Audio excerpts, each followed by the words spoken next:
So Michael, I ran across your article on dreamless sleep on your Happiness of Being blogspot and found it quite compelling and believe it would help all of us get a much clearer understanding of Ramana's teachings.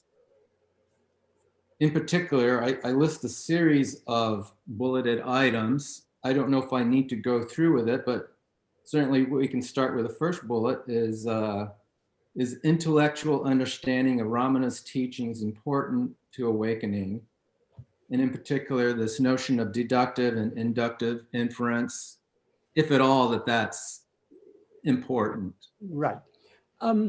Yes, it is important because, for example, one of the basic things to understand from Bhagavan's teachings is in order to investigate ourselves, we first need to understand what we are not. Because so long as we take ourselves to be, if we take ourselves to be the body, and Bhagavan says, look at yourself, we can sit in front of a mirror and look at ourselves.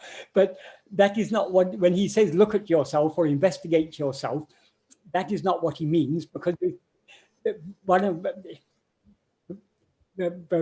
the first principles of his teaching is, I am not this body. And there are reasons for that. He gives clear reasons to explain why we cannot be the body, but we seem to be. This actually is certain things we can infer only by inductive means. But this is one thing we can infer by deductive means, because logically, we cannot be anything that we if we are aware of us, if we can ever be aware of ourselves without being aware of a certain thing, that thing cannot be ourself. So we are aware of this present body only in waking. In dream, we're aware of ourselves as if we were some other body, and we have no awareness of this body at all. Supposedly, when we're dreaming, this body is lying asleep in a bed. That's what we generally believe, but Bhagavan says even that is not true. When we are not aware of it, this body doesn't actually exist at all. So, but anyway, we all know very clearly, but when we are dreaming, we are not aware of this waking body at all. We're aware of ourselves as if we were some other body. So since we are aware of ourselves in dream, without being aware of this body cannot be what we actually are. However, when Bhagavan says, I am not the body, when Bhagavan refers to the body, he's not referring just to the physical form. Because whenever we rise as ego, we're aware of ourselves as I am this body. But the body we are aware of as ourself, we are never aware of a dead body as ourself. It's always a living body. And we are never aware of a sleeping body as ourself. It's always a body that's awake. So because it's a living body, there's the physical form, and there's also the life. That's what's called the prana. What life? It's a body, but is animated with life. There's also mind, intellect, and will. All these are functioning. Whenever we're aware of ourselves as a body, we're also we're not aware just of the physical form. We're aware of all these five. These five are called the five sheaths. So, though we are not aware of this physical body in dream, we are aware of more or less the same mind. We may have the same memories, the same ideas about ourselves and everything. So certain elements of these five sheaths are still present there in dream. And we tend to have the same desires and so on. So the will is also there. So are these things ourselves? No, they cannot be, because, and this is where the understanding what Bhagavan talks about sleep is crucially important. In sleep, we are aware of ourselves without being aware of any of these five sheaths. In fact, in sleep, we are not aware of any phenomena of any kind whatsoever. So, but in sleep, we are aware of ourselves. This is a crucial point, but many people find difficult to grasp. They say, no, I'm not aware of myself when I'm asleep. I'm not aware of anything. It's true we're not aware of anything, but we are aware of our own existence, because when we are awake, we know very clearly I slept. If sleep were a state that was completely devoid of awareness, completely devoid of consciousness, we would not be aware of that state at all. We would be aware of no gap between successive states of waking and dream. So it would seem to us we had only two states, alternating states of waking and dream. But we are clearly aware, no, we have three states. In two states, waking and dream, we're aware of ourselves as a body, and we're consequently aware of phenomena. In one state, we're not aware of a body or of any other phenomena at all. But the fact that we're aware of having been in a state in which we were not aware of anything means we must have been aware in that state. But though we were not aware of anything in the sense of any phenomena, we were aware of our own existence. So Bhagavan says, in sleep, we exist as pure awareness. Pure awareness is what we actually are. Even now, we are that same pure awareness. What is pure awareness? Pure awareness, why is it called pure? Because it is awareness of any object, of any phenomenon, that is the content of awareness, that is the impurities. So pure awareness is awareness without any object of awareness, without being aware of anything, just simple awareness. That is our real nature. That is what we experience always as I am. That is, whether we are aware of anything else or not, we are aware that our fundamental awareness is this, the awareness of our own existence, which is what we refer to as I am. The words I am, the explicit meaning of I am is I exist. So it's a statement of our existence. However, there's an implicit meaning there also, which is I am aware, because the first person pronoun I is the self-referential pronoun. Only that which is aware can refer to itself as I. All other things we refer to as it, he, she, you, so on. But I refers to that which is aware. So when we say I am, we are not only stating our existence, we're also implying our awareness of our existence. So what Bhagavan referred to as I am, that fundamental awareness of our own existence. Though we say awareness of our existence, obviously our existence is not an object of our awareness. That is, it is the nature of awareness to be aware of itself. So that pure awareness is awareness of nothing other than oneself. That is how we exist in sleep. Because what we actually are, we are not a form. We have no features at all, except, we are just mere awareness. So that is why, because we are, in waking and dream, we are always aware of phenomena, and we're aware of ourselves as a form. So what we take to be awareness is awareness of something. So since that awareness of things is totally absent in sleep, we think, oh, I wasn't aware of anything in sleep. It's the state of non-awareness. Yes, we weren't aware of anything in sleep, but it's sometimes said, sleep is not an absence of awareness, but an awareness of absence. That is, it's an awareness of the absence of everything else. But even that is not so, because in sleep, what we are aware of is only I am. It's only from a perspective of waking state, we say, I wasn't aware of anything. But in sleep, there's no idea I'm not aware of anything, because in the view of pure awareness, there is nothing other than pure awareness. Pure awareness is alone what actually exists and is real. So understanding this is crucial to putting what Bhagavan has taught us into practice. So until we understand that we cannot be any phenomenon, whatever appears, any phenomenon, any form cannot be what we actually are. We are the background, as Bhagavan often compared it to the screen in the cinema. All the ego and all the pictures, and all the phenomena are like pictures on the screen. What is the background on which all ego and all these other things appear? It is that fundamental awareness I am. Okay, so if I can just take this very slowly. In deep dreamless sleep, we are actually pure awareness. Yes. Okay. And so that the implication is awakening is that. Yes. Okay. So it's not as if we're blanking out in any way, but that's actually the true reality of existence. Yes. Yes. Okay.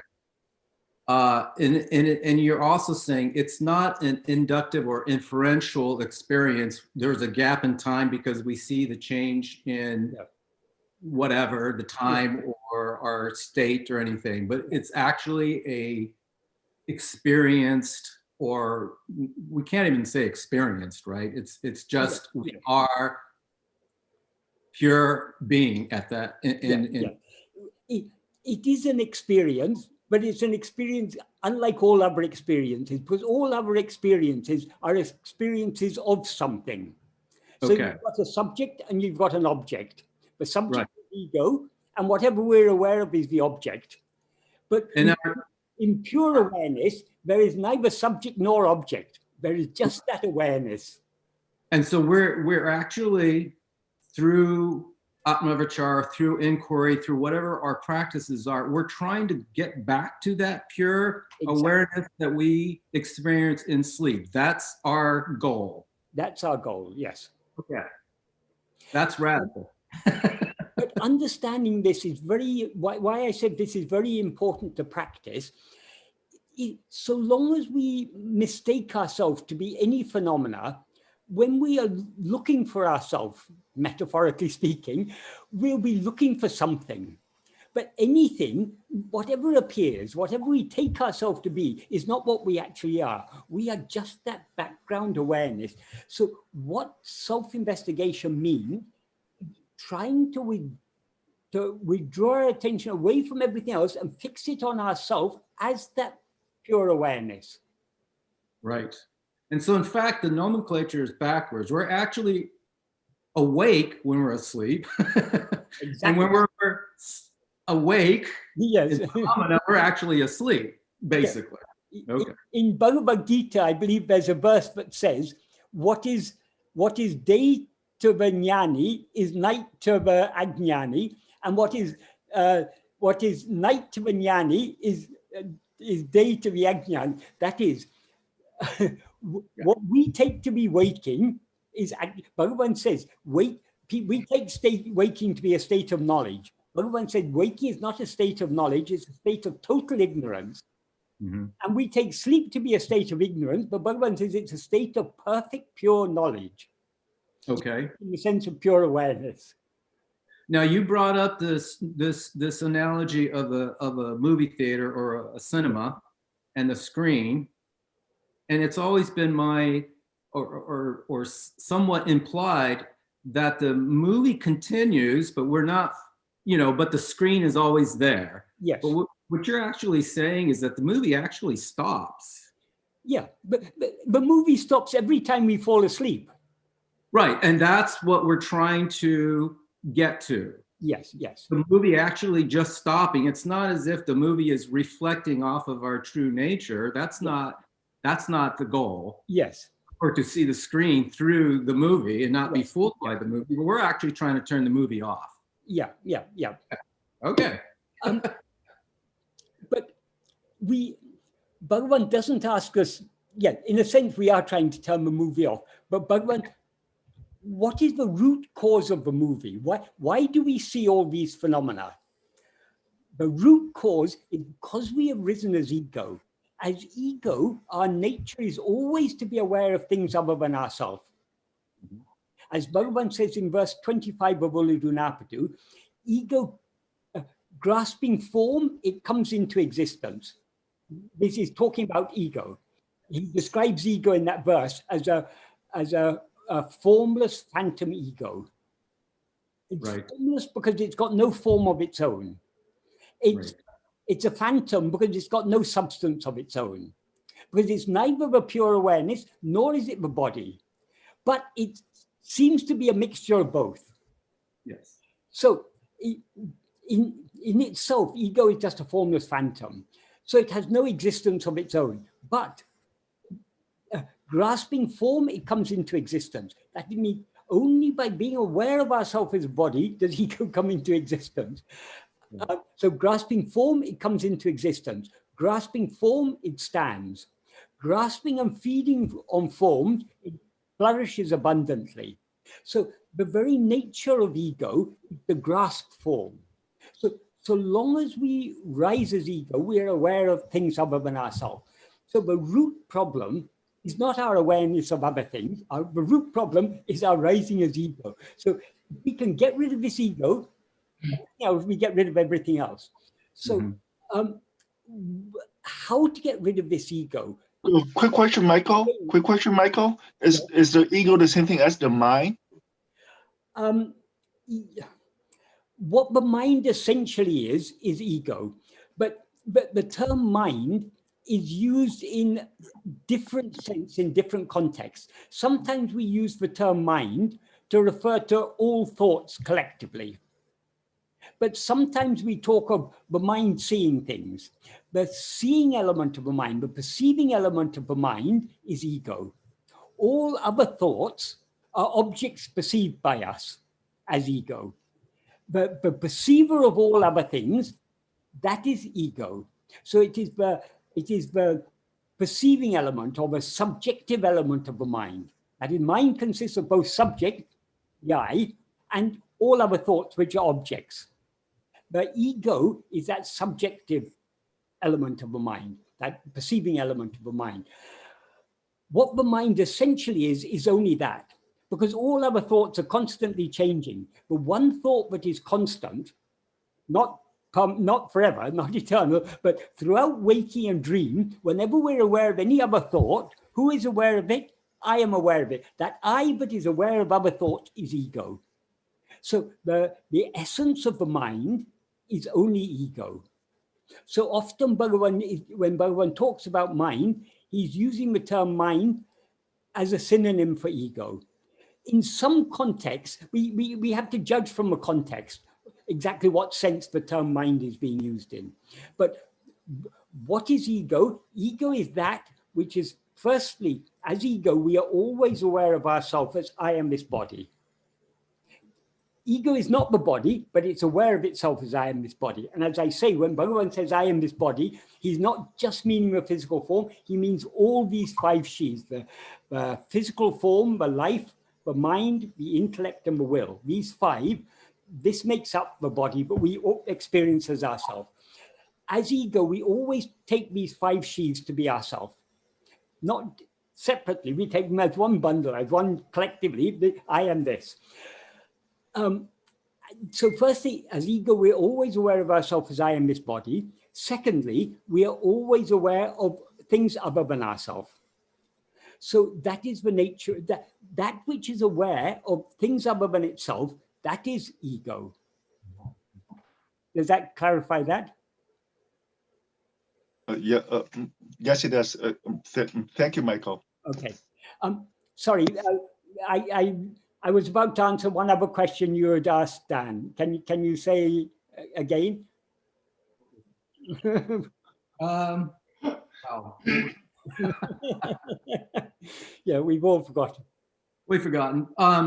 I would like to make one comment, and then we can just go to the next question, and maybe that prior question will come up. But I think, before you came on, I was chatting with Marty, and there's probably several people here that were with Rupert Spira's meeting with David. And I think there is a conflict between his interpretation of Ramana and what you are saying. Yes. So I don't know if others have questions regarding that, because according to Marty, Rupert was saying, this is actually real. What we're experiencing in consciousness phenomena is real. Whereas you are saying, no, this is not real. Quickly, I heard that same phrase. But I am not saying, I am just repeating, I am just saying what Bhagavan says. And there's a good reason. I can explain reasons. Bhagavan has given us good reasons to accept what he teaches us. Okay. I wanted to add real quickly, I saw that and listened to that same comment and mulled it over in my mind. It's a running dialogue between the two of us here. Is the world real? Well, in the dream, it's real. And my rejoinder to that is, yes, but it's still a dream nonetheless. So yes, I'm looking at a beautiful day in San Diego, California. The leaves are real. I can pinch myself and feel it. In the dream, all of this exists. All of this is real, but it's still a dream. That's the way I heard Rupert saying it. Okay. Well, it's helpful to understand what Bhagavan means by real. What Bhagavan means, Bhagavan sometimes defined reality as that which is eternal, unchanging, and self-shining. That's the definition he gave. But to understand the sense in which he used the term real, I think the easiest way to explain it, what actually exists alone is real. What seems to exist is unreal. That is, what seems to exist but doesn't actually exist is unreal. Ego and all phenomena, though they seem to exist, they do not actually exist. If they actually exist, they couldn't go in and out of existence. We know they don't exist in sleep. So that which, one of the later questions someone was asking was whether real means permanent. Yes, whatever is real must be permanent. Whatever is impermanent cannot be real. But that doesn't exactly explain the sense in which the term real is used. As I say, when one talks about what is real, he means what actually exists. And according to him, what actually exists is only our real nature, which is the pure awareness I am. Else, though it seems to exist, it doesn't actually exist. And another thing to understand, whatever seems to exist, in whose view does it seem to exist? Only in the view, not in the view of ourself as pure awareness. In the view of pure awareness alone is. It's only in the view of ourself as ego, but other things seem to exist. In sleep, when we don't rise as ego, we're not aware of anything else. As soon as we rise as ego, we're aware of the seeming existence of other things. So all other things, though we may say they exist, but do they actually exist? Yes, sure, they seem to exist. This world seems to exist. I seem to exist as the perceiver of this world. But according to Bhagavan, though I and the world seem to exist, I here means I as the perceiver, in other words, ego, though I and the world seem to exist, they don't. How can we verify that? Bhagavan says, so long as we turn our attention away from ourselves, we are aware of ourselves as a body. Because what is actually real is only ourselves. When we are aware of ourselves as a body, that body seems to be real. If a body is I, then since I am real, body must be real. So body seems to be real so long as we take it to be I. Since this body is a part of this world, the whole world seems to be real. We can understand this from our experience in sleep. So long as we are dreaming, the dream body seems to be real and the dream world seems to be real. But as soon as we leave that dream and come to this state, which according to Bhagavan is just another dream, our identification with that dream body is severed. As soon as our identification with that dream body is severed, we're able to recognize, oh, that body wasn't real, it was just a mental projection. And that world wasn't real, it was just a mental projection. But so long as we were experiencing that dream body as I, it all seemed perfectly real, as every bit as real as our present state seems to be. Yeah. What is? I have a question, Michael. Yes. So in deep meditation, Yes. we do lose a sense of the body, the mind, and then it appears that there is a, a sense of something that's awareness. And you also lose the time space concept at that stage, because when you get up from that deep meditation, you realize that it was 3 hours, but you felt it was like 5 minutes. Yeah. Now, in that state, it's still not what Ramana talks about, the screen, because you're coming back into the experience of duality. Yes. Yes. Exactly. So my question is, what is beyond that deep meditative state where you are losing a sense of the body, the mind, and you feel there is a sense of awareness? So beyond that, what is that state? Okay. We can understand this most clearly if what you mean by meditation is Swarupa Dhyana, as Bhagavan called it, in other words, self-investigation, Atma-vichara. What we are trying to meditate on in Atma-vichara is we are trying to meditate only on, as Bhagavan says, Swarupa, our own real nature. That is the fundamental awareness that we actually are, just on I am. In order to meditate only on I am, we need to withdraw our attention from all other things. Not as a separate step. It's not when we first withdraw our attention and then fix it on ourselves. To the extent that we attend only to ourselves, to that extent, we are turning our attention away from other things. So, metaphorically speaking, we can say we are trying to turn 180 degrees. Now when we're facing outwards towards other things, we're facing outwards. We want to turn around 180 degrees, so we turn our back, so to speak, on all other things and face only ourselves. In actual practice, because we still have desires and attachments, we are not willing to let go of other things entirely. So we are not actually, during our practice, until the very last moment, we don't turn the full 180 degrees. Initially, we may be just turning 10 or 20 or 30 or 40 degrees.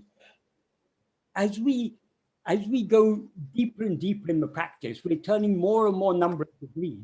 But even when we turn 179 degrees, we haven't completely left awareness of other things. There's still a lingering awareness, maybe on the periphery of our awareness. There's still an awareness of phenomena, maybe subtle phenomena, but there's still awareness of phenomena. When we turn the full 180 degrees, then only are we aware of nothing other than ourselves. When we're aware of nothing other than ourselves, we are then aware of ourselves as we actually are. And it's at that moment that ego is annihilated. Now, when we come back from our deep meditation, it may be deep, but it's only relatively deep.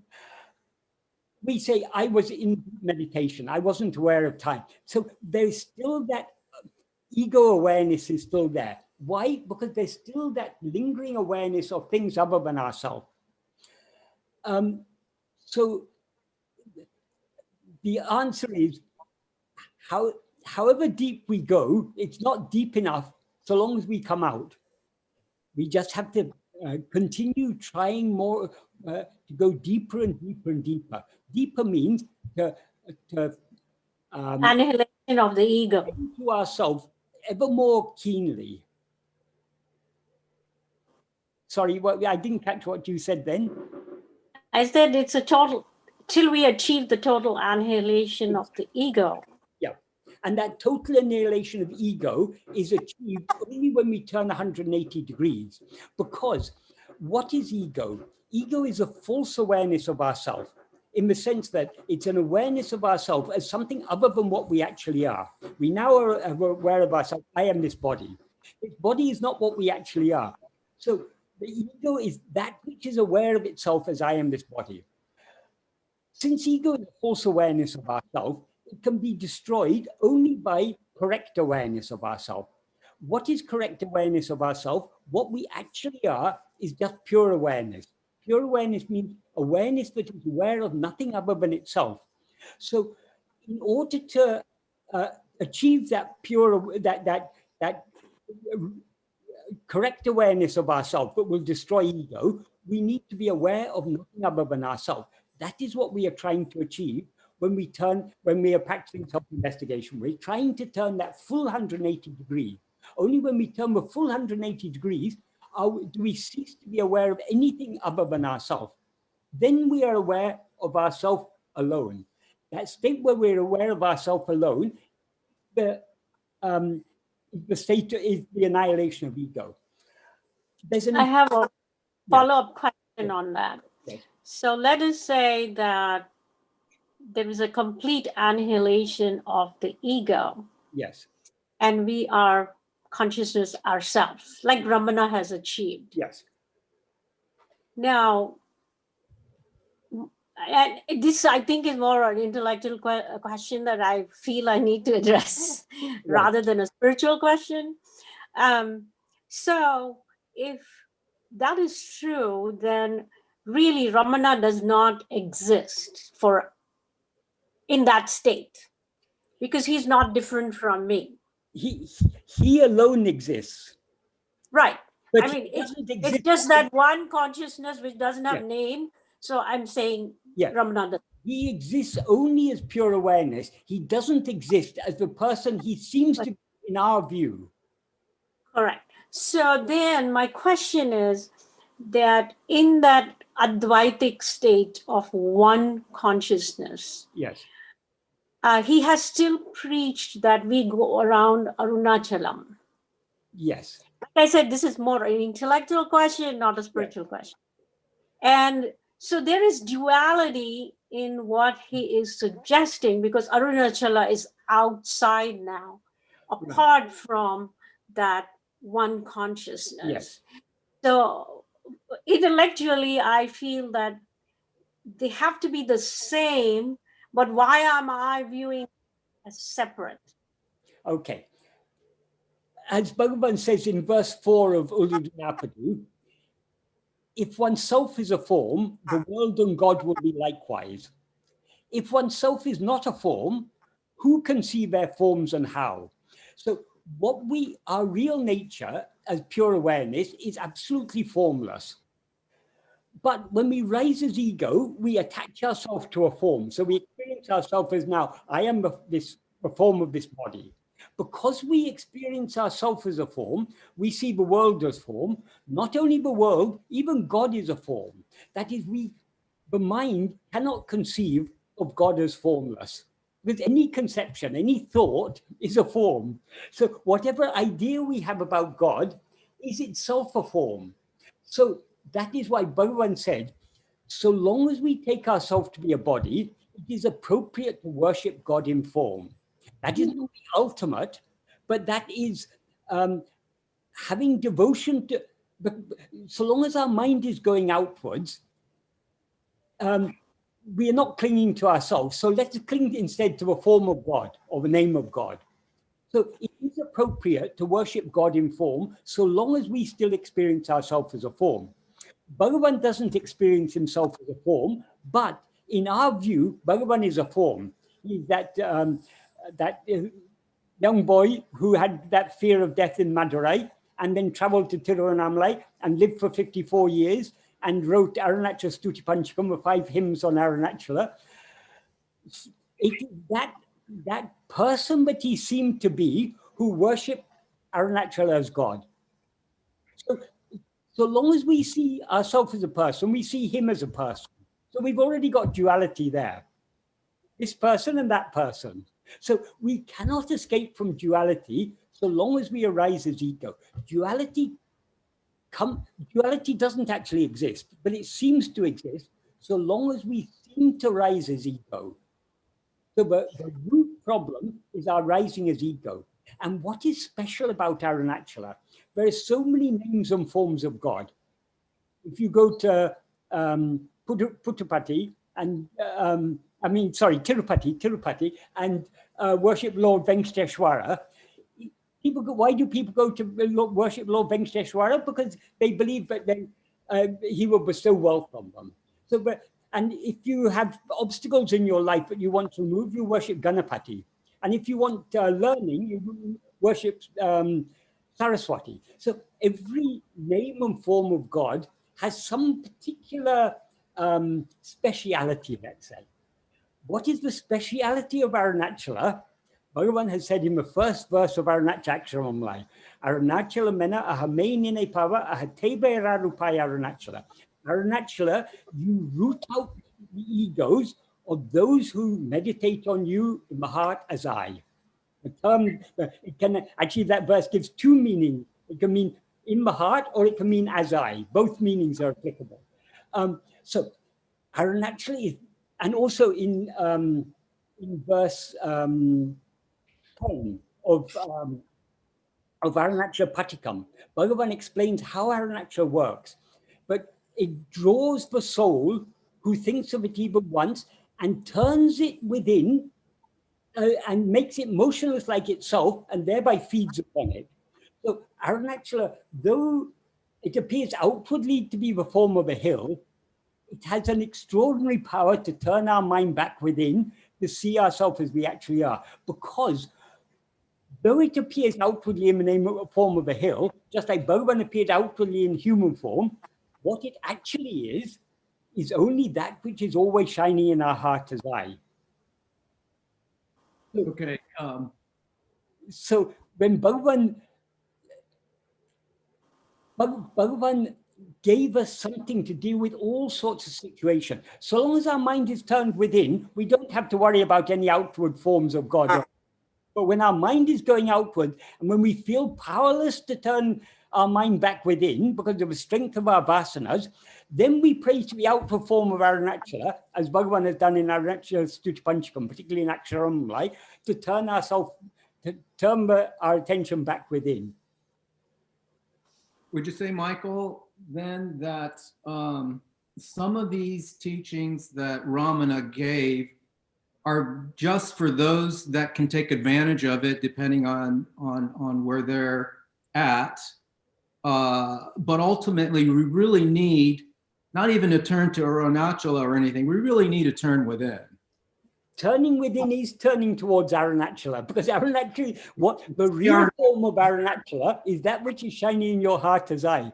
Bhagavan said it in so many ways in Arunachala Stuti Panchakam. Right, but I guess I'm going back to the reference of the movie, right? So as long as the movie is playing, there will be some advantages like what you're talking about, Arunachala, that is me, all that. Yeah. But effectively, we're trying to get away from the movie itself. Yes. And so maybe I can move on to the next question. Yes. Quickly, can I add something? I think what Michael is trying to say is, there are a lot of things outside this world that draws our attention outward. These form things. Now, Arunachala is also a form thing in this world, but the difference between it and all the other stuff is that this hill, Arunachala, it actually helps us to turn our attention inward. That's the difference between it and all the other forms in this world. Yes.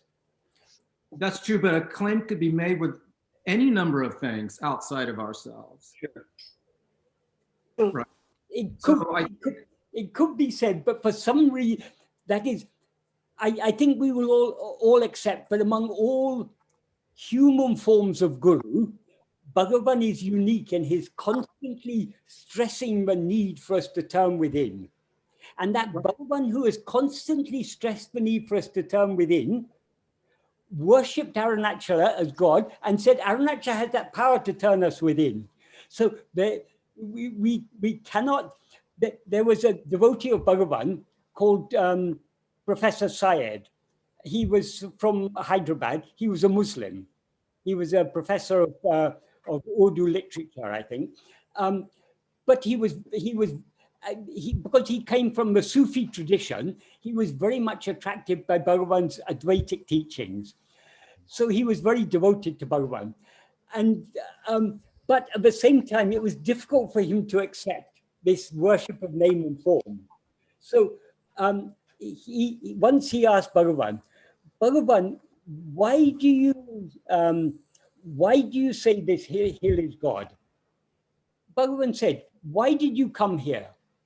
And he said, oh no, I didn't come for this hill. I came only for Bhagavan. Okay, then why did your Bhagavan come here? What brought your Bhagavan here? It was that hill. So the power cannot be denied. Right. It's a good point. Yeah.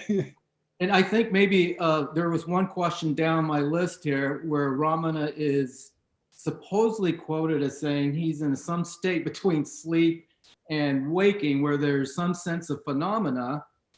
And was that a misquote? Was that or just a it's not a misquote. I think it's a misinterpretation of the quote. Okay. Bhagavan often talked about the state of waking sleep. Jagrat Shukti, or in Tamil Nanavu Turia. What that means is interpreted by people in different ways. What it actually means is, according to Bhagavan, sleep is a state of pure awareness. But generally, according to the understanding of most of us, we consider sleep to be a state of darkness, because from the perspective of ego, because ego is absent in sleep, so long as we rise as ego, sleep seems to be a state of darkness. Though it actually, when we're asleep, it's just a state of pure awareness, but ego is not experiencing that pure awareness. It's only the pure awareness is experiencing pure awareness. So because sleep is generally taken to be a state of darkness rather than a state of pure awareness, it is said that the state of Vijnani is a state of wakeful sleep, because Vijnani is asleep in the sense that he's asleep to the world. Totally unaware of the world, but he's awake to his own existence of pure awareness. So that is that term wakeful sleep is not a term coined by Bhagavan. It's a term used in older texts.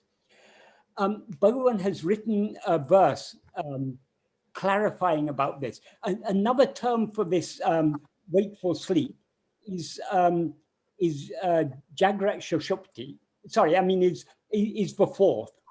That is in the Upanishads, particularly in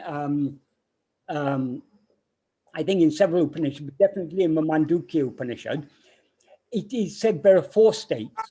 There's waking, dream, and sleep, and another state, fourth state, which is called Turia.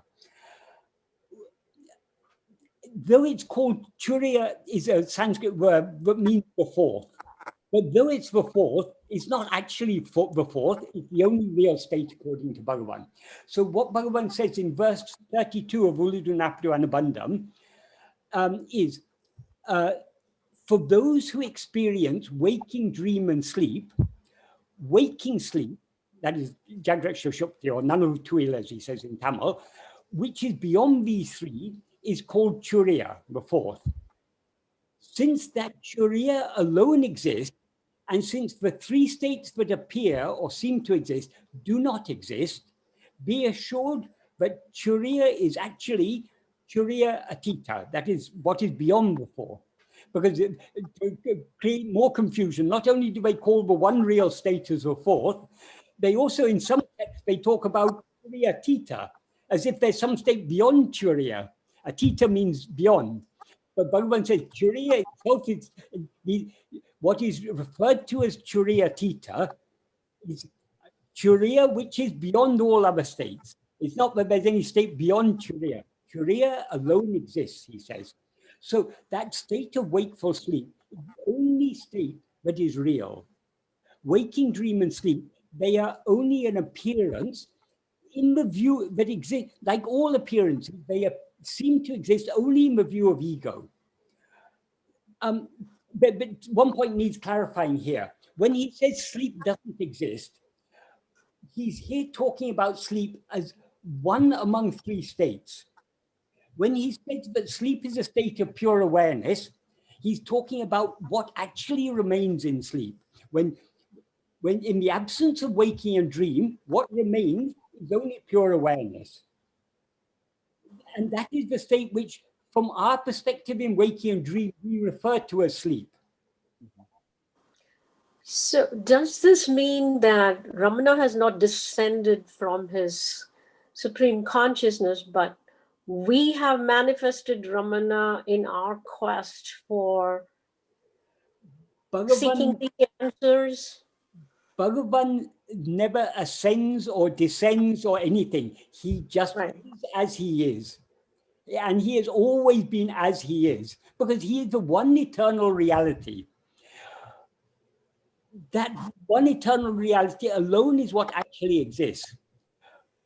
But then why all this multiplicity seems to exist?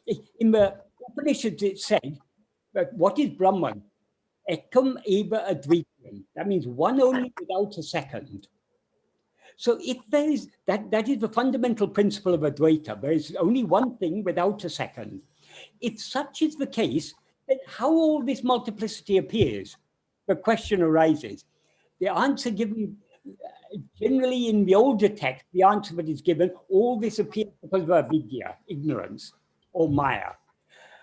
Bhagavan has said, for whom is this ignorance? It's only for I. That is what avidya or ignorance actually means is only ego, because there is Brahman is never ignorant. There must be something that is ignorant in order to see all this. But avidya, ignorance, is the very nature of ego. And there is no ego. Bhagavan has said, ego is maya, ego is avidya.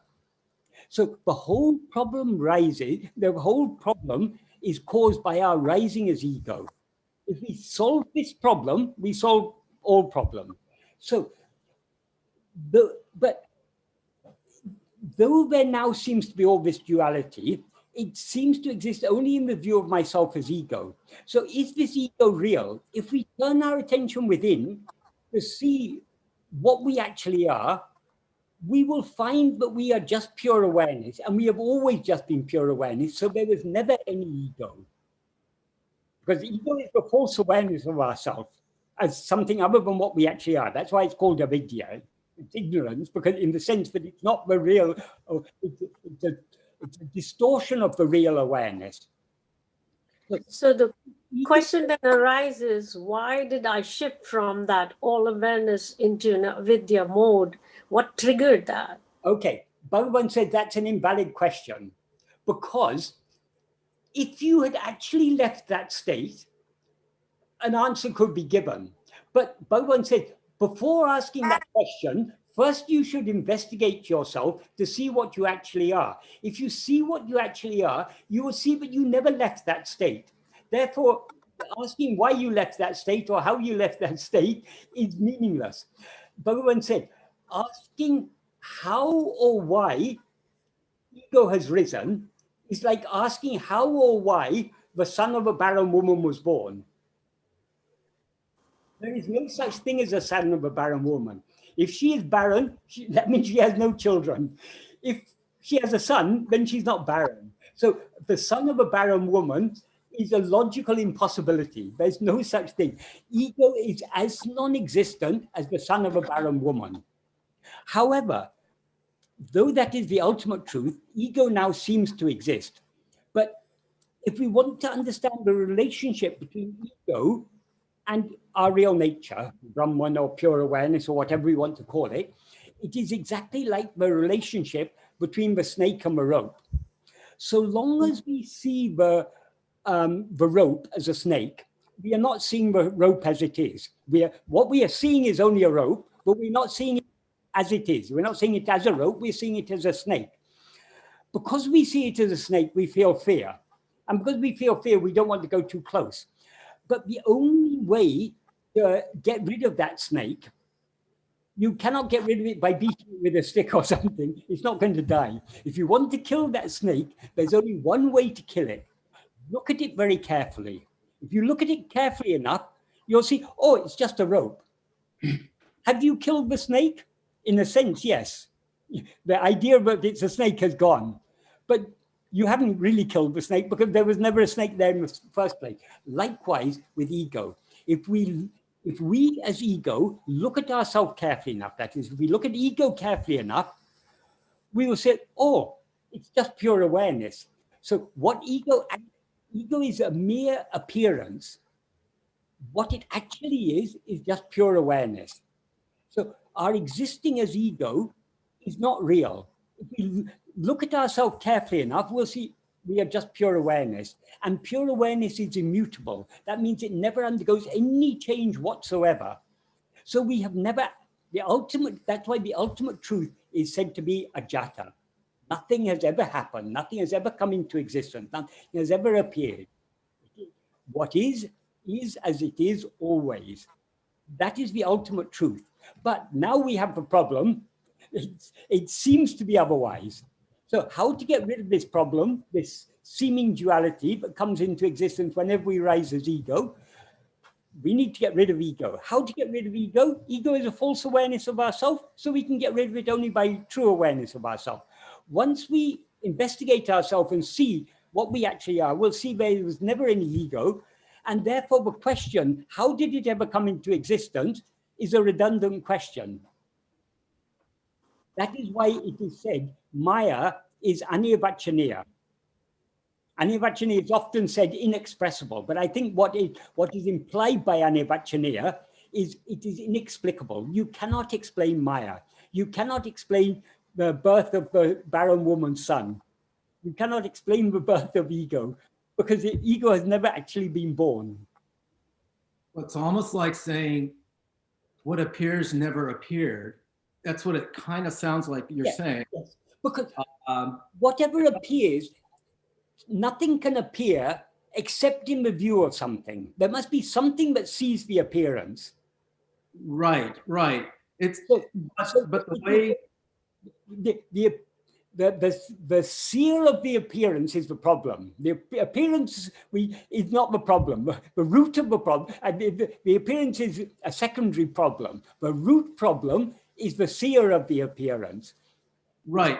It's as if we go back to the movie analogies. It's as if a movie suddenly appeared along with the viewer of the movie. Yep. That's a mystery. Yeah. In some sense. And now we're caught as a viewer, as the ego is viewing the movie. We are instructed as viewer to destroy oneself to stop seeing the movie. In a sense, is kind of what you're saying. All analogies have their limitations. Yes, I understand. No analogy can be perfect. So I'm stretching it. For sure. Yeah. So, but I mean, the screen analogy is a very useful analogy, but it has it, like all other analogies, it has its limitations. Yeah, I get it. But I think this leads to that one question I had, and I think it was referenced here. In sleep, that's our true intransitive, pure awareness, experiencing or being infinite bliss, if you will. That is infinite bliss. What compels one to come out of that? You know, that is a question. Okay. And I understand you saying it's our vasanas, but it seems like such a weak experience compared to the answer given in most ancient texts is it's your vasanas. Right. But how come, whose vasanas are they? They're ego's vasanas. Ego's vasanas. How can vasanas exist in the absence of ego? There's no ego in sleep, therefore there are no vasanas. So right. The reason it is said vasanas, it's because people want an explanation. Yeah. But if we understand that there can be no explanation for the original appearance of ego. Right. That's where the karma of philosophy fails, because it never explains. Hey, excuse me, let me interrupt a minute, Ronnie, here. We have several other people with questions. Yeah. So can we move forward? Yes. Philosophy does fail because philosophy can ask good questions, but ultimately philosophy can't give the answers. The answers we can find only in our own heart. Okay. So can I just finish saying what I was saying? That is, if we are willing to accept that there is no way of explaining the original appearance of ego, then we will be willing to accept that there's no need to explain how ego comes out of sleep. There is a sort of explanation. It's not a complete explanation, but it's an important one to grasp. Bhagavan has said, and this is something that hasn't been said so or emphasized so strongly in any older text. Bhagavan has said unequivocally, sleep is a state of pure awareness. In sleep, there is no ego, there is nothing. There's just pure awareness. If such is the case, why is ego not destroyed in sleep? Rather than asking, why does ego come out of sleep? It's more useful to ask, why is ego not destroyed in sleep? There's a reason for that. That is, how do we fall asleep? Because we are the body and mind active throughout the day, and as ego, we're identified with this body and mind, we get tired. Throughout the day, we are projecting this body and world. And so that takes energy. We become tired. Due to tiredness, we subside in sleep. In sleep, we subside back into our real nature. Thereby, we can say in a way, ego is recharged and it comes up back again. But why, since it's a state of pure awareness, why is ego not destroyed by that? How can ego be destroyed by pure awareness when it's not destroyed by sleep? The reason is this. When we fall asleep, we are so tired, we as ego subside. As a result of our subsidence, what remains is pure awareness. So the subsidence of ego comes first, and the pure awareness remains afterwards. In order to destroy the ego itself needs to experience that pure awareness. Ego is not destroyed when it falls asleep because it's already disappeared before the pure awareness appears. So in the waking or dream state, we as ego need to experience ourselves as pure awareness. When we are turning our attention back within, when we manage to turn the full 180 degrees, momentarily, we as ego experience ourselves as pure awareness. But pure awareness is completely contrary to the nature of ego, because ego is a false awareness. So as soon as we as ego experience ourselves as pure awareness, ego is annihilated forever. So in general anesthesia, a sleep-like state is brought about by a drug. If you're in a car accident and you have a head injury, you may be in a state of coma. That's been brought about by physical injury. If you're a yogi, you may be able to bring about a state of so-called Kevala Nirvikalpa Samadhi, which is just a sleep-like state, but you bring that about by breath control. So you can bring about the subsidence of the mind by various means, by tiredness, by drugs, by accidents, by pranayama, or various types of meditation techniques. You can bring about the subsidence of the mind. But if you bring about the subsidence of the mind by any means other than self-attentiveness, the mind will subside before the pure awareness is experienced. Only by self-attentiveness can you as ego experience that pure awareness. But ego can never experience pure awareness, because as soon as you experience pure awareness, ego is annihilated. That is why this path of self-investigation is the only means to destroy ego. Other practices may be good for purification of the mind. That is, they may reduce the strength of the Vishaya vasanas, the inclination to go outwards, but they cannot bring about the destruction of ego. Only self-investigation can bring about the destruction of ego. That is what Bhagavan emphasized again and again and again. I mean, it's logical. The way he explains it, we can understand it logically. Since ego is a false awareness of ourselves, ego can be destroyed only by being aware of itself as it actually is. And it can be aware of itself as it actually is only by turning within to face itself alone. Thank you for that, Michael. I think that's. So as I say, rather than explaining why ego comes out of sleep, let us try to understand why ego is not destroyed by going into sleep. Because Yes. it goes into sleep before the pure awareness. In order to be destroyed, it needs to experience the pure awareness and thereby subside. It's a matter of cart and horse. But Right. if the cart is the subsidence of ego, and the horse is the experience of pure awareness, in sleep or in any other state of manolaya, the cart has gone before the horse. Whereas in self-attentiveness, the horse goes before the cart. That is, first we experience ourselves as pure awareness, thereby ego is destroyed. That's great, Michael. And I think this segues into my final question along these lines. And that is, as we do these practices, and I think I speak for everybody here, life just seems to lighten up more. Is enjoyment of phenomena a detriment to full awakening or fully turning within?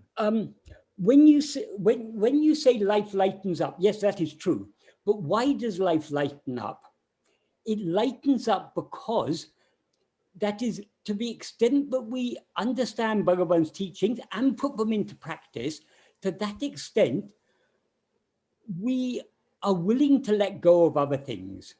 We no longer, okay, to be honest, we all still have our likes and dislikes. We still have our Vishaya vasanas. If we didn't have them, we wouldn't be here. So we still have them. But to the extent to which we practice Bhagavan's path, we are, our vasanas, our likes, dislikes, desires, attachments, they are reducing in strength.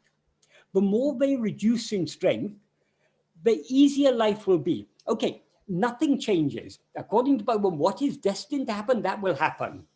So if we're destined to get COVID, we'll get COVID. If we're destined to become bankrupt, we'll become bankrupt. If we're destined to lose our job, we'll lose our job. If we're destined to, whatever is destined to happen, whether we term it as good or bad, it is going to happen. So long as we've got strong desires and attachments, we are very happy when we achieve the things we want. When I get a promotion or when I earn more money or when I become a millionaire, I'm very happy. Briefly, I mean, I want something more. We're never satisfied for long. Or life also, life is a mixture of good and bad. We've all experienced some good things in our life. We've all experienced some bad things. As long as we have strong likes and dislikes, we get swayed by, we get easily moved. The good things, we temporarily make us very happy. The bad things make us dejected. The more our likes and dislikes and desires and attachments are reduced in strength, the less we are affected by things. Okay, we know life is full of problems. We know good things happen and bad things happen, but it's all a passing show.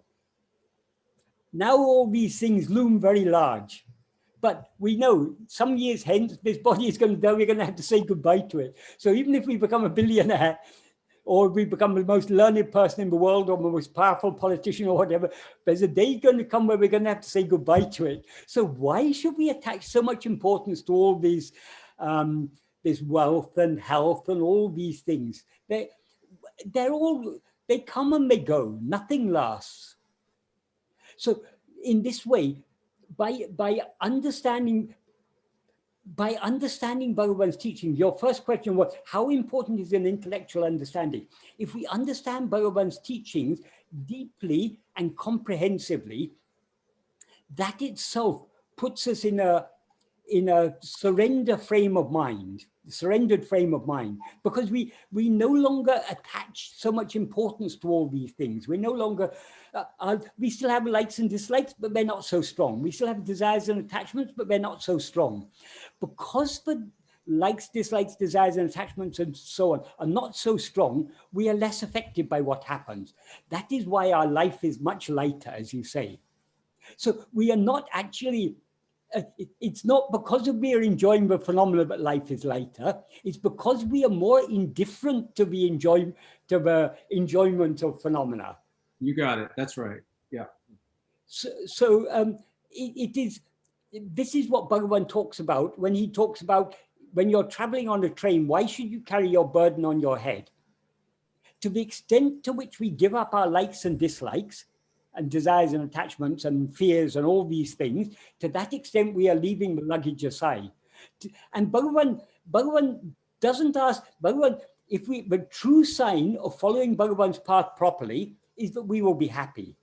Bhagavan says, instead of suffering by carrying the luggage on your head, why should you not travel happily? Sukhamai, he says, happily travel, putting it aside. So the true sign of that we are following Bhagavan's life is that we are happy.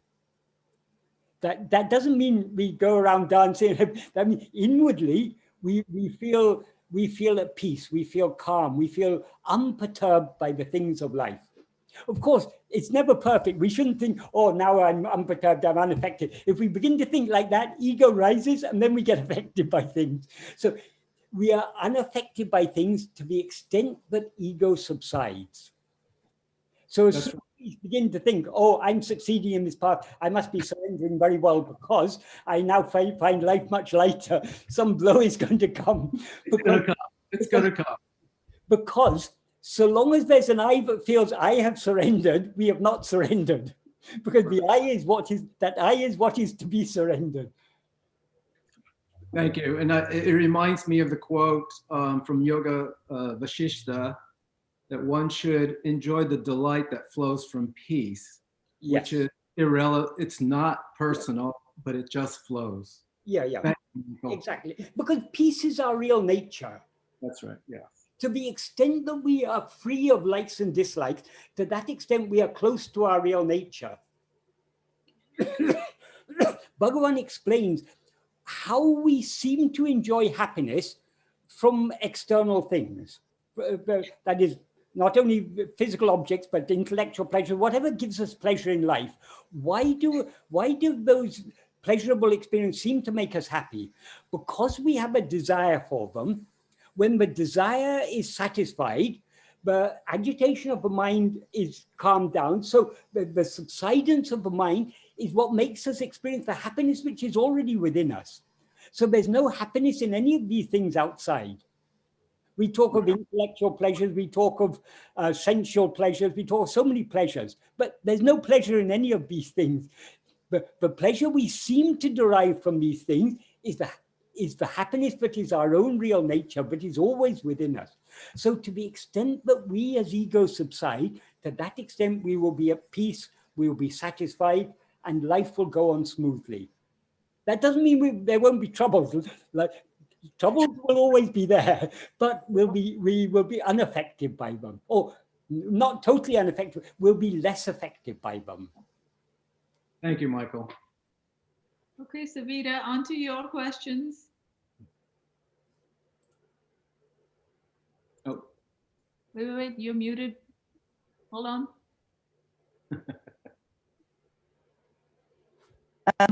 Would you please volunteer your voice to read it? oh, And then I have. okay, we'll read it. Oh, sure. So this question is from Savita. When Ramana says something to the extent the world is not real or nothing is real, I'm curious about the meaning of real or reality. I think we talked about this. Yes. And she goes on to say, does real according to Ramana equal permanent or infinite or consciousness? And we talked about that. For the body mind to at all wrap itself around the what is real question, I have to translate the above into the following. The body is form and form exists, but it is impermanent. The self is not form and it is permanent or infinite. The ego's attachment to form distorts its reality, meaning the ego does not want the body to disappear or die, as through the form it experiences itself. However, that ego is not real or permanent as it is just a thought. Yes. As I said earlier, whatever is real must be permanent, but the sense in which Bhagavan uses the term real, when he says something is not real, it means that though it seems to exist, it doesn't actually exist. So you say the body is form and form exists. No, form doesn't exist. Form seems to exist. So long as we take the form of a body as I, all other forms seem to exist. As Bhagavan says in the 4th verse of Uḷḷadu Nāṛpadu, which I referred to earlier, if oneself is a form, the world and God will be likewise. So forms do seem to exist, but they don't actually exist. Likewise, ego seems to exist, but doesn't actually exist. So whatever seems to exist, but doesn't actually exist, that is unreal. Whatever actually exists, that alone is real. What actually exists, according to Bhagavan, is only our own real nature, pure awareness. That alone is what actually exists. Everything else is unreal, because though it seems to exist, it doesn't actually exist. And the important thing when we talk about it seems to exist, to whom does it seem to exist? In whose view does it seem to exist? Only in the view of myself as ego. So in order to find out what is actually real, we need to investigate this ego. When we turn our attention within, then we will find what is actually real. So, and I don't have really, there is no real understanding of that for sure. But what I keep then wondering is when the body has a need at night, when we're in deep sleep and it needs to go to the bathroom, it wakes up and it takes care of that. Yeah. So that is a certain reality as far as I'm concerned, that it needs to do that. Yes. But so that what I think you're saying, and the words make it really hard for me to stay with that in spiritual practice. And maybe my spiritual practice is not so much about totally transcending the ego, even though maybe that is required, but more working with non-attachment and not having preferences. Yeah. Because I see that the ego sees everything through a lens of its own making thought that is not necessarily reflective of anything that's real. I get that. Yeah. But because the body has bodily functions and it breathes on its own, and if it's hungry, actually it goes and gets food. That's some normal functions that do also exist. The ego interferes with some of that because it has certain likings and certain dislikings which cause suffering. Can one exist just as a body and work on, find peace on working, just not being stuck in likes and dislikes and or having preferences? That is giving up likes and dislikes, desires and attachments and so on. That is a part of the path. So you're on the right path. Okay. However, we cannot, so long as we are aware of ourselves as the body, we still do have likes and dislikes. That is, relatively speaking, we can reduce the strength of our likes and dislikes, desires and attachments, but we cannot get rid of them entirely without getting rid of their root, which is ego. So long as the root is there, if you've got a bush and you cut the leaves and branches, so long as the root is there, the leaves and branches will continue sprouting. So in order to, if we want to stop the sprouting of the leaves and branches, we need to cut the root. So ultimately, it is necessary. We cannot even get near the root so long as the thick leaves and branches are there. So giving up our desires and attachments, our likes and our dislikes, or at least reducing their strength as much as possible, is a necessary part of the path. That is what is called purification of mind. The impurities in the mind are the likes, dislikes, desires, and attachments, and so on. So to the extent we reduce those, the mind is purified. When as the mind becomes purer and purer, we begin to recognize that the real problem Of course, desires and attachments, likes and dislikes, they're definitely a problem. But the root of all those problems is ego. Once we recognize that, then we want to get rid of ego.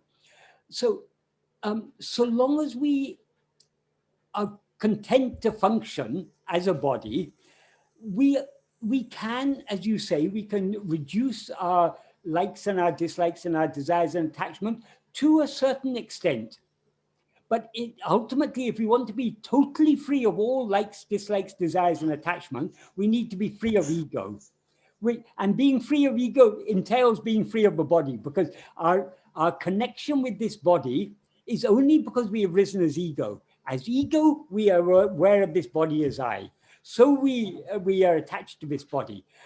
So the bodily condition is an imperfect condition. The state of embodiment is an unsatisfactory state.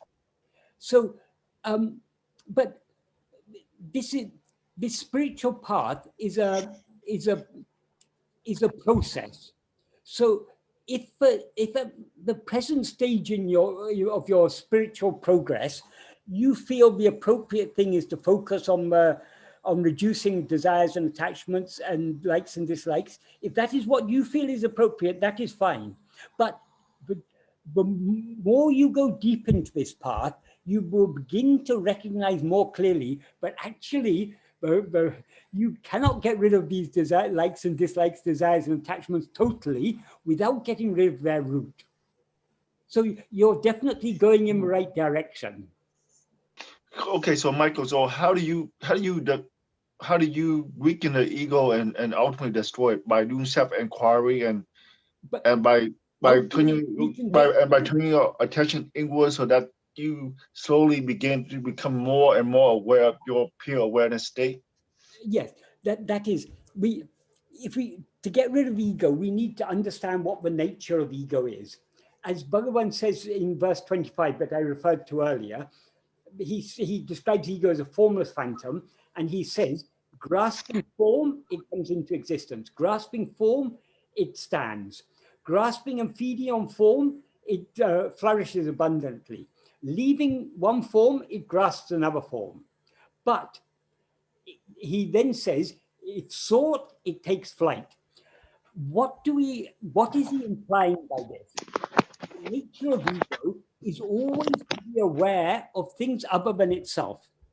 If instead of being aware, in order to be aware of other things, it needs to be directing its attention outwards, away from itself, towards other things.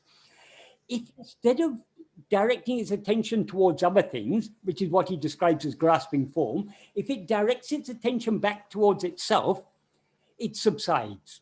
So ego rises by attending to other things. It subsides by attending to itself. This is the secret, we can say, or this is the precious revelation, the core revelation of Bhagavan's teachings. But the nature of ego is such, but it rises and stands and flourishes by attending to other things. It will subside by attending to itself. So in order to get rid of this ego, all we have to do is to try to be self-attentive as much as possible. The more we keep a careful eye on this ego, so to speak, and the more self-attentive we are, the more ego will subside. And there is an analogy I sometimes use to explain this. Ego is like a baby rabbit. If the baby rabbit comes out of its hole, if there's danger in the outside world, so long as it thinks no one is watching it, it will come out and play. But as soon as you start watching it, it feels the danger and it retreats back into its hole. And so long as you keep an eye on it, it's not going to peep out. So that playful bunny, little rabbit, is ego. So long as we are looking in the other direction, ego will come out and play. If we turn our attention back and look at this ego very carefully, it retreats into its source. And if we keep an eye on its source, which is the pure awareness I am, it won't pop up. So this is the infinitely precious clue the Bhagavan, or secret the Bhagavan has revealed to us. So the instruction is to weaken and eventually destroy the ego is to put our attention on the ego and not to put our attention on the things that the ego are attached to. Yes, to attend only to I and not to anything known by I. By I, you mean the ego. I mean the ego, but there's only one I. What we So now the point is, like, if we keep on attending to the ego, eventually that ego will dissipate into the pure awareness. Is that right? That is the analogy I told you earlier. If you look at the snake very carefully, what do you see? Oh, it's just a rope. Likewise, if we look at ego carefully enough, we'll see, oh, it's just pure awareness. That's why Bhagavan always emphasized, there are not two selves, there are not two eyes, there's only one eye. Now that one eye seems to be ego because it's attached itself to a body.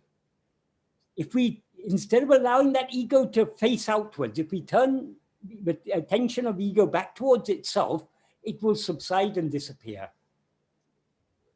And So that is the reality of I, pure awareness. Yes, sorry, Sabita. no, I mean, your sentence is very important. So what I'm finding though in the process, that's why I want to approach it with the acceptance of the body with having pain and suffering, because when I look at the ego in inquiry, I find that from the rabbit it turns into a lion, and I'm not having fun with that at all. So I'm hoping there is maybe a way to ease it by making it weaker through acceptance, like the acceptance that the body goes through changes and has pain and has this, and not fighting that. I feel lessens the ego when I don't fight that. Yes. Okay. Because just looking at it, it makes it more angry, I feel. Well, yes. If you get though I compared in that analogy, I compared ego to a playful bunny rabbit. It's also, in another respect, it's like a fierce tiger. If you weaken a tiger and get it in a corner, though it is weak, it will fight back ferociously. So ego doesn't want to die. So ego will fight. The ego is not something other than ourselves. We are the ego. That is, it's ego trying to deal with itself. So long as we are unwilling to let go, we will fight back ferociously. But the more we progress in this path, and this Bhagavan's path is the path of self-investigation and self-surrender. The two are inseparable. So the more we progress in this path, the more we are letting go of our desires, our attachments, our likes, our dislikes, and so on. So the less motivated we are, the more willing we are to let go, to surrender. Only when ego is ready to surrender, or to the extent that ego is ready to surrender, to that extent, will we be able to keep a constant watch on it. Okay. That's good. So as I say, Bhagavan's path is a very, very deep path. But if you feel now most comfortable giving, reducing your desires and attachments, likes and dislikes, you're moving in the right direction. And the more you move in the right direction, the clearer the way will become. Good, I'm sticking with that. Right. Okay, with that, Rosemary, are you prepared to ask your questions? You are muted.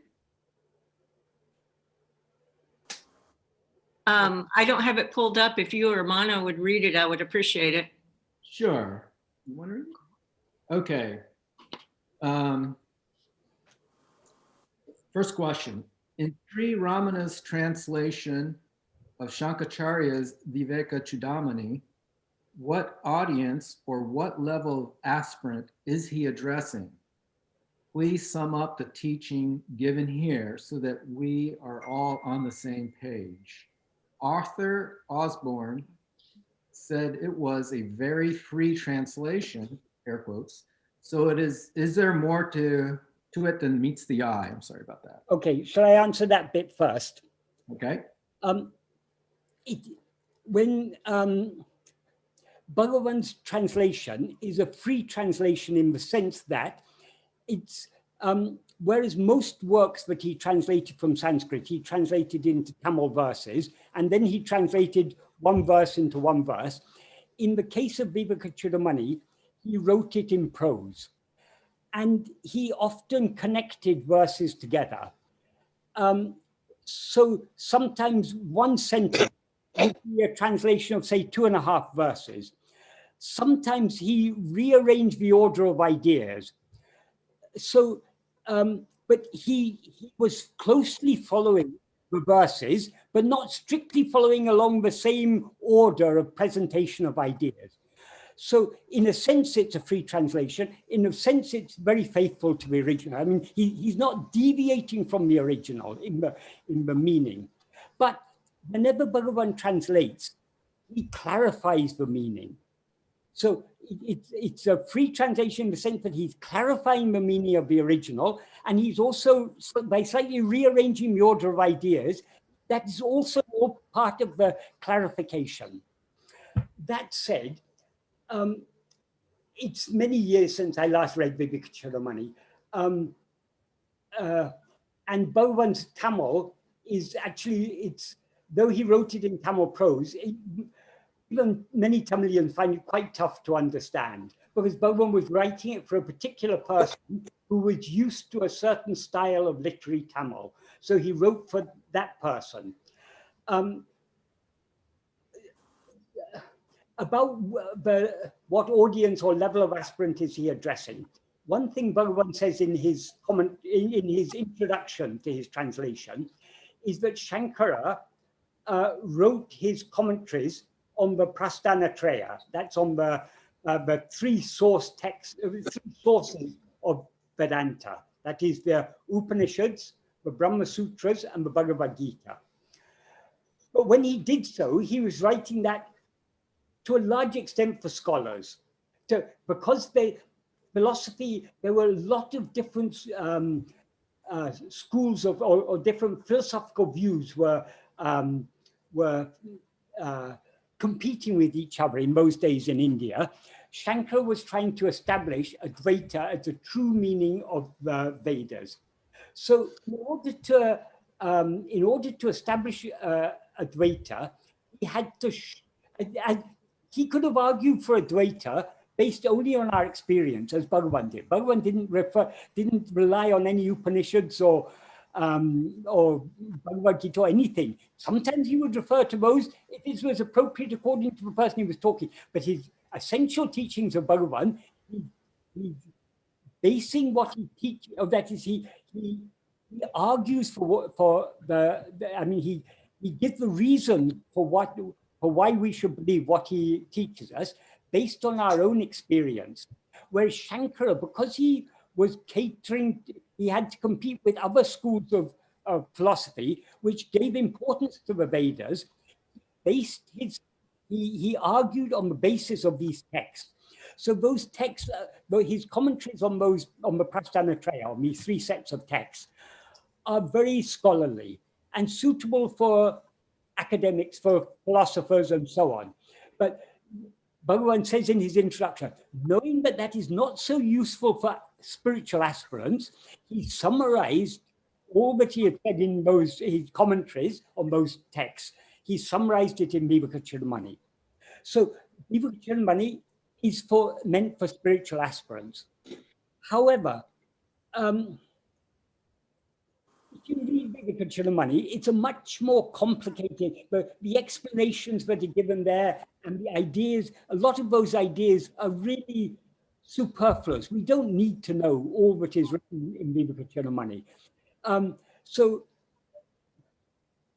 my preference is, when Bhagavan has given us his teachings in a very fresh and original way, in texts like Uḷḷadu Nāṛpadu, that's 40 verses, in Upadesha Undiya, 30 verses, in Nāṉ Ār, in Who Am I, And in other works like Ekatma Panchakam, the 5 verses on the oneness of self, Atma-vichara,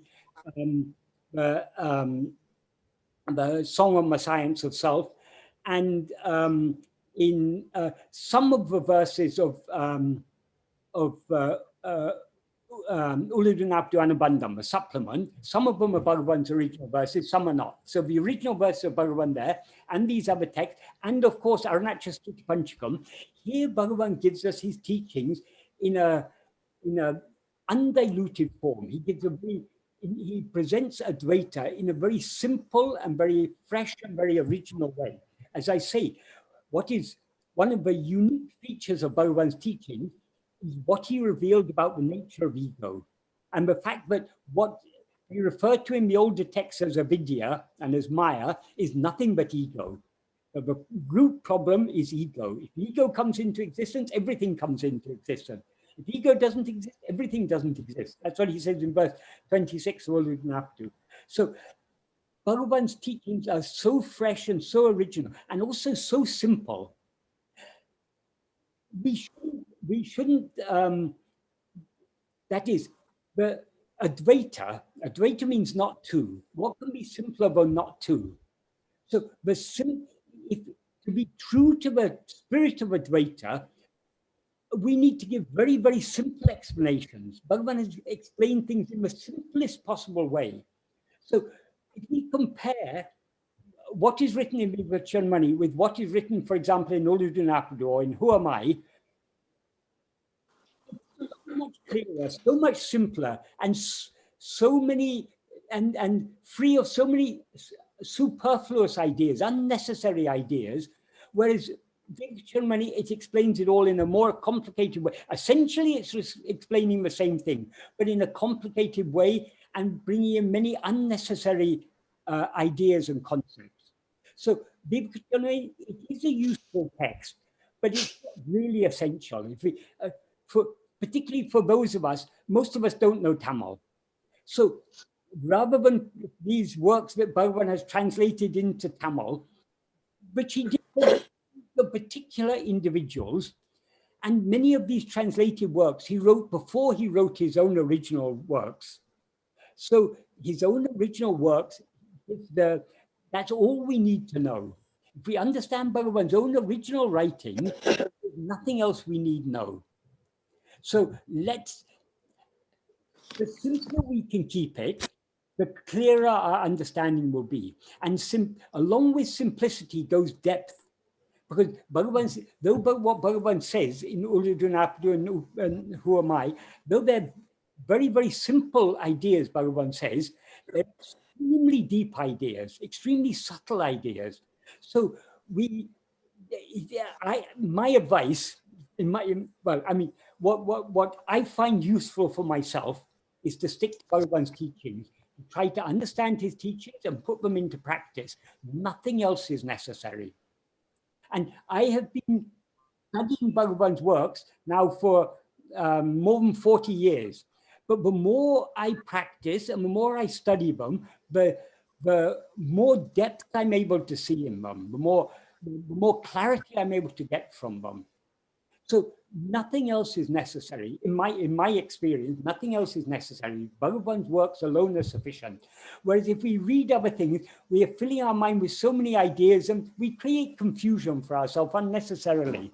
When Bhagavan has made things so simple, why should we go back to the old things which are more complicated? Well, the reason I'm asking the question is because I agree with you that it's very complicated. It felt like a monumental, climb up the mountain trying to get through it. But once I got through it, not just one time, I'm sure I've read it at least twice, but my understanding of it was that, and this is my current understanding as well, which is why I'm asking this, is that all of these sheaths that he described, the 5 sheaths and all this kind of stuff, and how everything was operated in the body. It was almost like a what do you call that medical text that goes so it was almost like a medical text in a way, describing bodily stuff. And then he got into the, toward the end, he was saying basically, or if I understood it correctly, he was saying that what originally is taken as separate, the objective reality, the phenomena and all that it just becomes pure consciousness. Yes. And that pure consciousness is not separate from the pure consciousness that we were talking about in deep sleep. Yes. He didn't say that in Vivekachudamani that I remember, Yes. but my understanding was that what you're saying today about the deep sleep is what he was saying, or Shankara or whatever was saying, that that pure awareness, what we're now saying is objectified, is really just pure awareness. I think of this like a 3 or 4 month old baby, or maybe a little bit older, whatever. But when that baby is laying in the crib, looking at the mobile above him and looking at the wall and looking at the curtains and looking at, different colors and things, that baby has no names for anything. It's just seeing pure consciousness.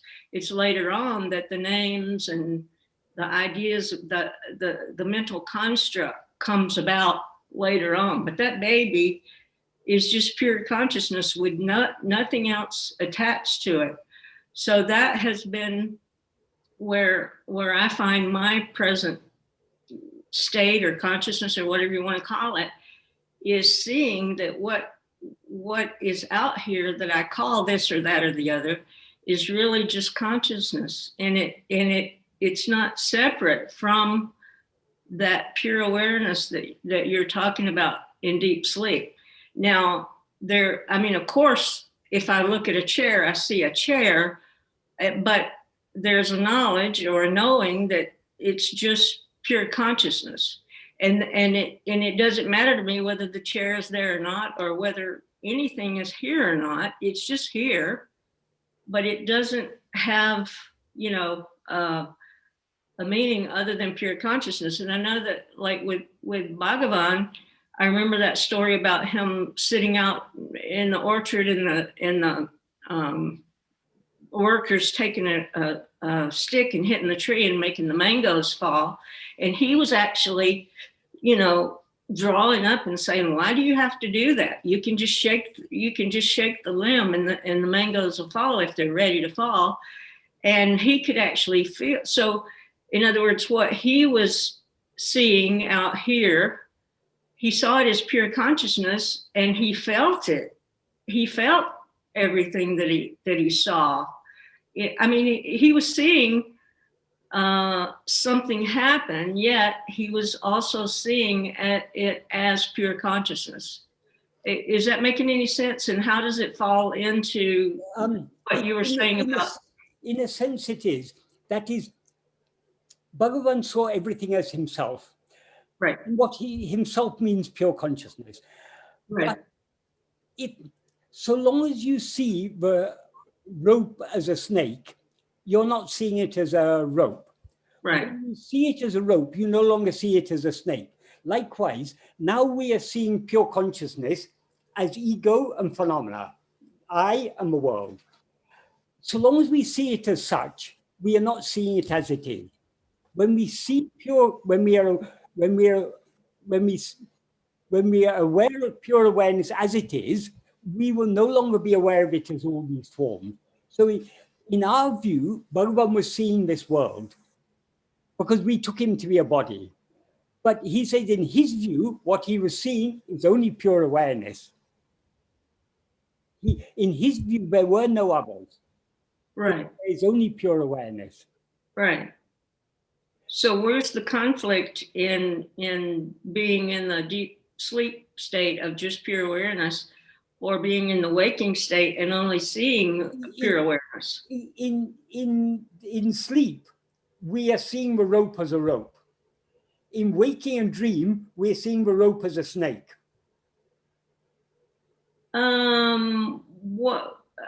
what are you basing that on? It if I'm not seeing it as a snake, because pure awareness is one and indivisible. So long as we see multiplicity, we are not seeing pure awareness as pure awareness. What actually exists is only pure awareness.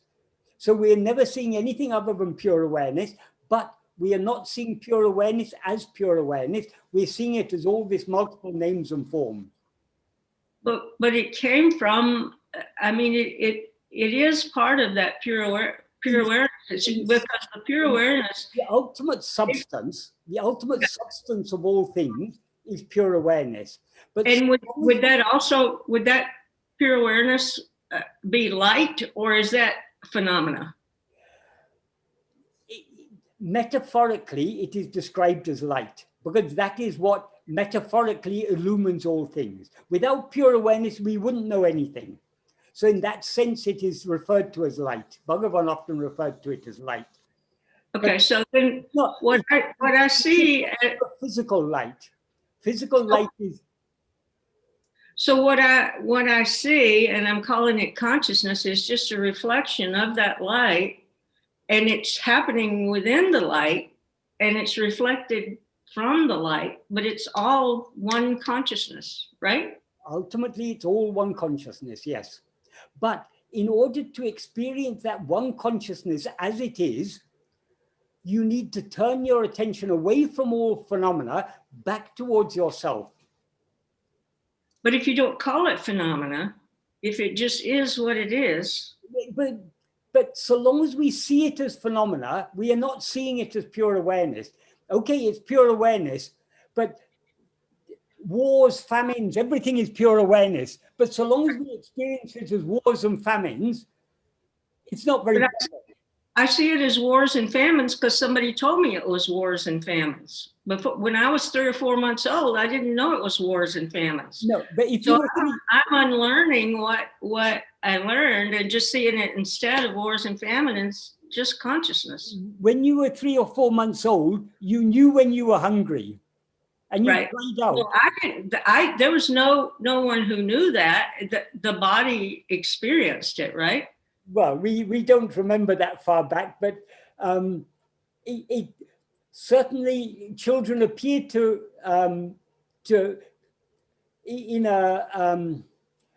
there seems to be an ego there. It may not be developed like it may not be fully blossomed like our ego, but there's still, because the baby is still aware of itself as separate from. The baby is aware of itself. I am this body, and it may not be thinking in language, but it is nevertheless aware of itself as the body, and as the mother is something different, but brings food to it, and these toys are something colorful, and all these different. So long as we are aware of any differences, any multiplicity, we who are aware of that are ego. Okay. The perceiver of all phenomena, all multiplicity, is ego.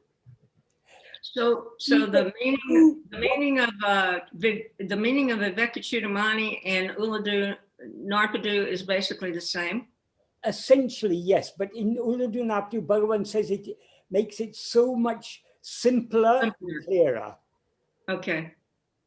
And he also reveals practical clues that are so much deeper. When you, like what I told you, Bhagavan explains, for example, in verse 25 of Uḷḷadu Nāṛpadu about the nature of ego. The nature of ego is such that it rises by attending to other things, and it will subside by attending to itself. That you cannot find in Vivekachudamani or in any of the ancient texts, explained so clearly and simply like Bhagavan has explained it. David, go ahead. Did you have a question? Oh, I did. Thank you very much. Yeah. Hello, Michael. I'm very pleased to meet you. Thank you so much. And thanks everyone for holding this meeting. It's just been fantastic. I just wanted to ask Michael, what your own practice of self-enquiry is, because I've been doing it my own kind of way based on what I read in the book. But just, is it a matter of to whom does this thought arise, or does it go deeper? Is there anything particular that you do that? That is, though Bhagavan gave clues in terms of questions. Those questions are clues to turn our attention back towards ourselves. So it's not necessary for us to be asking these questions. Sometimes it may be when we find our attention has wandered off towards something else. To whom do all these things? Yeah. Who am I? Turning our attention back towards ourselves. That may help to turn our attention back towards ourselves, but merely asking the questions is not self-investigation. That is, the term vichara, though it's often translated as inquiry, the trouble with the English term inquiry can mean either investigation or asking questions.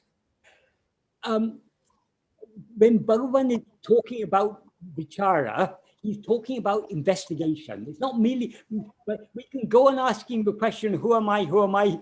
Yeah. That's not going to solve the problem. Who am I? But the words, who am I, are just another thought. We are not those words. So that question is intended to turn our attention back towards ourselves. So the actual self-investigation, that being self-attentive, just trying to focus our attention more and more keenly on ourself alone. Ourself doesn't mean an object. That is the background awareness in which all these things appear. That is what we need to try to attend to. So what in practice, what self-investigation is self-attentiveness. Bhagavan explains it in Who Am I, in the 16th paragraph. He said, the name Atma-vichara, self-investigation, refers to the practice of keeping the mind fixed in oneself. Keeping the mind fixed in oneself means keeping our attention on ourselves. Okay. So Thank you. whenever our attention goes away towards anything else, we need to try to bring it back towards ourselves. The questions may sometimes help just to remind us, because whatever we are aware of, we couldn't be aware of it if we were not there to be aware of it. So whatever we are aware of, if we are going, when we go deep in this path, the more we go deep in this path, the more anything will remind us of ourselves. Because whatever appears, it appears to whom? To me. So it brings our attention back towards ourselves. So all phenomena need not be a distraction. They become a distraction when we allow our attention to go after them. If we take phenomena to remind us of ourselves, we can turn them to our advantage. So whatever whom does it appear, we turn our attention back towards ourselves. That doesn't mean question, but that's the movement of the direction in which our attention has to turn, away from what is perceived, back towards the perceiver. The perceiver, by perceiver, you mean the ego, correct? Yes, yes. It's only as ego that we're aware of things other than ourselves. Okay, and I know the last two questions, Dan, I remember them. You'll probably, you can just tell us a yes or no on it since we're getting late. But the teaching in Viveka Chudamani and Uḷḷadu Nāṛpadu, since they're the same, is that the same teaching that Bhagavan was given to that Madhava Tirthi at the end of Power of the Presence Part 1? And is it the same as the teaching of Ramakrishna? Basically, yes, they're all the same. When I saw your question, I had a quick look at that chapter. Madhava Tirtha is asking a lot of, that is, if we want to get used to, the deeper the questions that Bhagavan was asked, the deeper the answers he gave. When people ask more superficial questions, he gave more superficial answers, because Bhagavan said the teaching always has to be according to the needs of the taught. So whatever, according to the needs of the questioner, Bhagavan answers. So a lot of those questions and answers in that chapter, they're not the deepest teachings of Bhagavan. Right. What Bhagavan has written in Uḷḷadu Nāṛpadu and Who Am I, that is a distillation of the essence of his teaching. So if you want the real Madhava Tirtha which distillation was he giving him? That's what I'm trying to get at. He was, or was he going all over the was place? answering questions of course, well, not all the questions were asked by Madhava because he says someone asked this question. So he's recording questions and answers that were asked in his presence. Okay. Some of them may have been asked by him. Okay. But whatever they were, Bhagavan, when Bhagavan is asked a question, he gives an answer that is appropriate to the questioner. Right. Often, Bhagavan will first give the higher teaching. But when he sees people are not ready to accept the higher teaching, he'll come down to an appropriate level to suit that questioner. Right. So that is why often the questions, Bhagavan's answers to questions often don't represent his deepest teaching. But Uḷḷadu Nāṛpadu, Bhagavan wrote in answer to a very simple question asked by Murugan. Murugan asked, teacher, so that we may be saved, teach us the nature of reality and the means of attaining it. So that gave Bhagavan a free hand to go deep into the subject, which is his speciality. So Uḷḷadu Nāṛpadu is really the very heart of Bhagavan's teaching.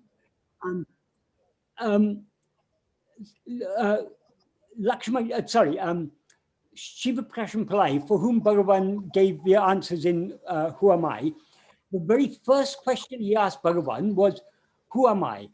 Swami, who am I? So he was so well, that is what he wanted to know was what Bhagavan had come to teach.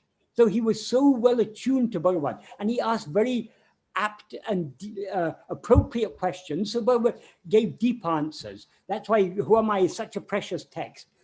So it's all according to the questioners, but those who are more attuned to Bhagavan, people like Murugan and Shiva Prashan Pillai, they got much deeper teaching than people who came and asked. I mean, if you read books like Talks, you see people asking all sorts of questions which aren't really relevant to the Bhagavan teaching. So Bhagavan patiently answers what is appropriate to that person at that time. Right. So if we want to get the best from Bhagavan, we need to go to the heart of his teachings. The heart of his teachings are in his own original writings. Right. Another very important source of Bhagavan's teachings is Arunachasthuti Panchakam, because there, though it's expressed in a devotional language, a lot of very important teachings are given there. And also the devotional language is very relevant because the key to, and Bhagavan often said, Bhakti is the mother of jnana. Love is the mother of knowledge. That is, we can know what we actually are only when we have sufficient love to know what we actually are. So long as we have desire and attachment for other things, our love to know what we actually are is deficient. So we need to give up all desires and attachments and have love just to know ourselves. So all from Arunachasthuti Panchakam, Bhagavan is giving so many subtle clues on this spiritual. So my own experience is, but I find relying on Bhagavan's own original writings is more than sufficient. Bhagavan has given us more than enough. And if we read other things without clearly understanding his original writings, we are liable to get confused and our understanding becomes complicated. So the more I go, the more I follow this path, the more I find I understand it becoming simpler and simpler. And as it becomes simpler, it becomes clearer. Right. In this regard, Michael, can you recommend a few of Ramana's original writings? Yes. After this, I'll when this is over, I'll record this. I'll edit this video, and when I send the link to all of you, I will also send links. In fact, there are often links in the description of the video, but I will send in the email. I'll send links to some of my translations of Bhagavan's original writings. Some of the most important ones. Unfortunately, because there's so many demands on my time, I've not yet posted online all my translations of Bhagavan's works, and some works I'm always trying to refine and get them as perfect as possible. But as time goes on, more of my translations will become available online. Thank you, Michael. I think we're maybe coming near the end now. So Ted, do you want to ask your question about, but because you said it's about members of your family who are very sick at the moment. It's a question I had planned for later on, so I appreciate you taking it out of order. For me, this is the right time to ask the question. And a 20-second overview. Only a couple of years ago did I start to cease my. Sorry, I didn't hear. It was breaking up a bit there. Okay, I think it was birth. Had been changing something. Yes. After maybe 30 years of studying, I'm a slow learner. Non-duality. It's only been a couple of years, several years at the most, that I've stopped doing spoken prayers. God, would you help me for this? God, would you help me with my neighbor who's in trouble? And I now find myself with some personal issues that are very troublesome, including my own immediate family. 5 this week turned up having COVID. My beloved sister and her husband, whom I love dearly, are in the emergency room right now and will be admitted, I'm quite sure, because they're my age and they have underlying conditions that are quite serious. So here's the question that I was prepared to read later. Several years ago, while praying for others in need, Michael, I came to a confusing but sad realization. Though such prayer is thought to be of merit on some level, I felt it continued to keep me rooted in duality. Since then, I have wavered, and today's one of those times, returning occasionally to prayer, but I'm still quite confused about it. I'm on board with the tenets of non-duality, with the tenets of only the supreme self, and nothing else exists. Where might Ramana say on this issue when you have a personal issue come crashing into your life that leaves you empty-handed with knowing what to do?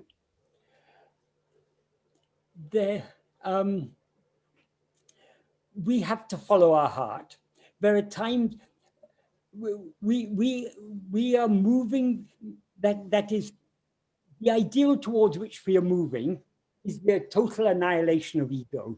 And in order to annihilate the ego, we have to give up all our desires, attachments, likes, dislikes, and so on. However, we haven't reached there yet. We still do have desires and attachments and so on. Maybe not so strong as they were previously, but they're still there. There are times in life where we do feel the urge to pray. If someone is very dear to us and that person is seriously ill, naturally we wish the best for them. That wishing the best for them is itself a prayer. Mm-hmm. So if you want to ask Bhagavan, there's no harm. At least when you are praying, you're thinking of Bhagavan. So you're not going too far astray. So if you feel the urge to pray, you don't have to suppress the pray, but understand that when that is critical situations come in the life of all of us. When things are particularly bad, we may feel inclined to pray for some particular outcome.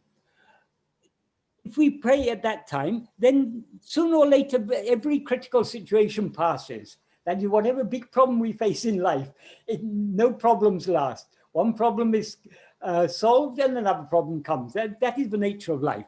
So the more we turn our attention within and thereby surrender ourselves, the better it is. But when our attention comes outwards, then we do naturally get swayed by our vasanas, and when those who are very near and dear to us are sick, or naturally we feel inclined to pray to Bhagavan for their well-being. There's no wrong with that. a time will come when even that inclination will drop down, because why should we even ask Bhagavan? Does not Bhagavan know what is best? If something happens, either to us or to our near and dear ones, if we become sick or anything happens, whatever happens, nothing can happen except by his grace. So ultimately, whatever is happening is for good. He knows what is best for each and every one of us. And this, we think the worst calamity that can happen is the death of the body. Because so long as we take the body to be I, we are so attached to this body. And because we take this body to be I, we take this body to be my sister, my brother, my wife, my children, we identify, just like we identify this body as I, we identify these other bodies as our relatives. So there are attachments there. Ultimately, we have to go beyond all these attachments. We have to understand, though for us, this body is very precious, for Bhagavan, this body is a mere shirt. We're just wearing it, and one day we discard it and we put on another shirt. When one shirt gets worn out, you wear another shirt. So for Bhagavan, for us, this birth and death are very big things. But for Bhagavan, they're very small things. So Bhagavan is not interested in giving us finite happiness. He wants to give us infinite happiness, and not actually give us, because he wants to reveal to us, but infinite happiness is our real nature, but we are always nothing other than that. So he has that one aim in mind. In other words, in order to make us see that infinite happiness is our real nature, ego needs to be annihilated. So all that is happening in our life is conducive towards the ultimate annihilation of our ego. So any of us, at any time in our life, we may get sick, or we may have an accident, we may